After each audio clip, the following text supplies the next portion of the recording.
Un texte écrit par Mathis Capoun, interprété par Valentin Laméran. Georges aime son rouge-gorge.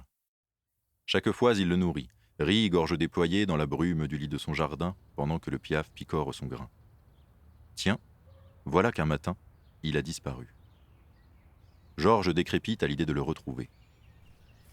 Il s'en va se balader à l'orée de la forêt, dans l'espoir de l'aborder en sifflant.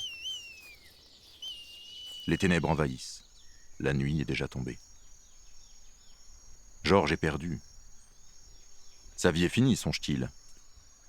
Quel infini noir nourrit ses peurs. La lueur de la lune et l'éclat des astres l'éclairent et le sortent de sa torpeur. Crac! Voilà la foudre et la pluie qui s'abattent. Le voilà trempé jusqu'à l'os. Un refuge, vite! S'écria-t-il. Le tonnerre grondait de plus belle. Mamie! Implora-t-il.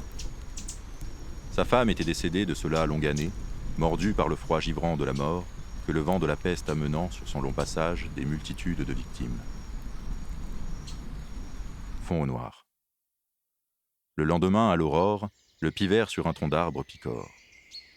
On peut entendre le bruit des rouges-gorges qui, sifflotant, éveillent doucement la forêt.